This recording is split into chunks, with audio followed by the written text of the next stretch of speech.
Nobody. Anybody celebrating an anniversary? Any honeymooners? Woo!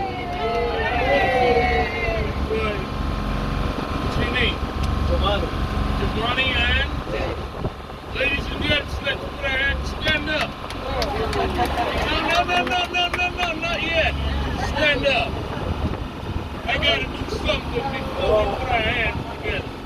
How many years you two been together? How many? Don't be shy. We have been known each other like for 12 years. Well, listen to this. Take your glasses off. Take that handsome hat that you have off. Take it off. Turn around. No, you turn around. Stand and face that beautiful lady. And I want you to do me a favor, my friend. Look at me now. Look at me now. I want you to do me one favor. Okay. Remember the first day that you two went out on a date and you give that beautiful lady the first kiss that she had. Remember that day and give it to her. No!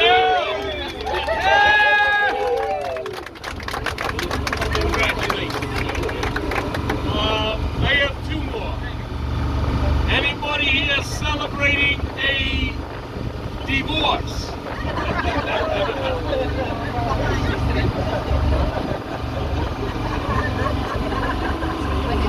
Well, guess what? Let us all put our hands together if you're all celebrating life!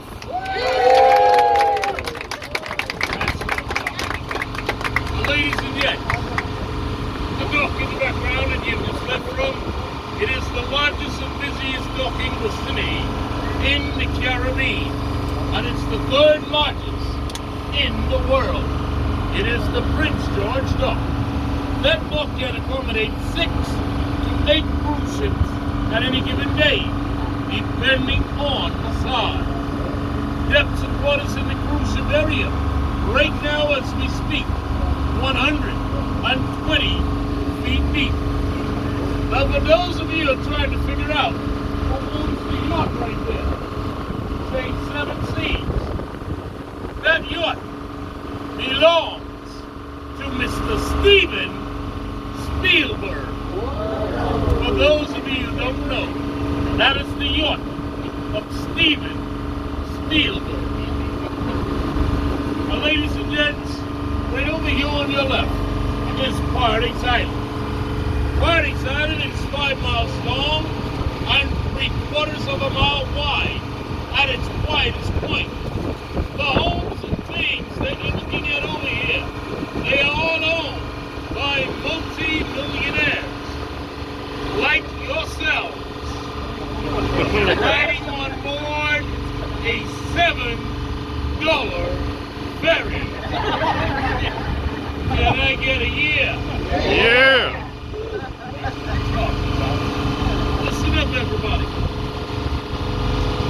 The first one that's on Paradise Island, it belongs to Mick Jagger. Mick Jagger of the Rolling Stones, the England guy. The second one is Dr. Randy Hall, eye specialist out of Europe. Third home is Frank Lloyd, Lloyd's of London Insurance Company. The fourth home is Nicolas Cage. Even though he's going broke, it is still his home. He's only broke in the United States. In the Bahamas, he's a millionaire. We call that money laundering. You folks see that beautiful radio on the waterfront? Can everybody see that?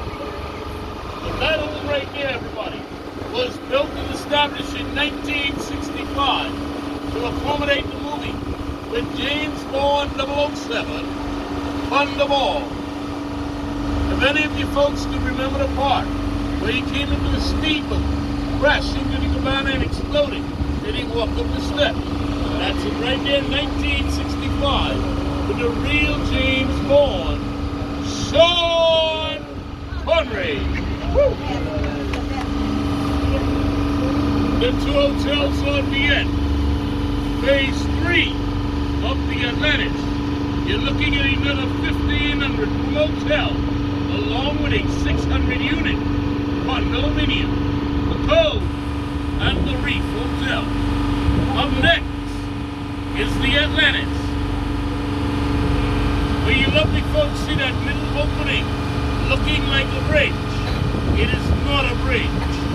That there is a 10-room suite, once belonging to the famous pop star Michael Jackson. To stay in there for one night, it's 25 grand. It's a minimum of 4 nights. Get your 100 grand ready and just beat it.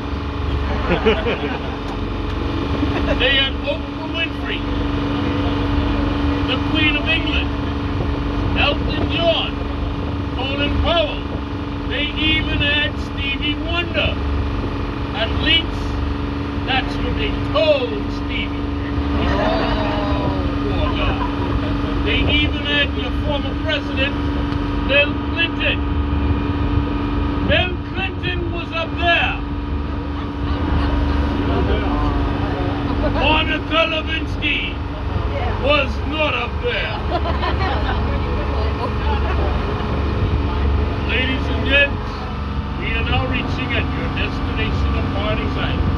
On behalf of the captain, his mate, and myself, your tour guide, we appreciate each and every one of you for riding on the ferry and choosing it as your means of transportation. But as we may or may not know, as older men will always say, all good things must come to an end. I said, and this is the end of your tour, coming from your tour guide. If you lovely folks found your tour was informative and you enjoyed it, how about putting your hands together and give your tour guide a nice round of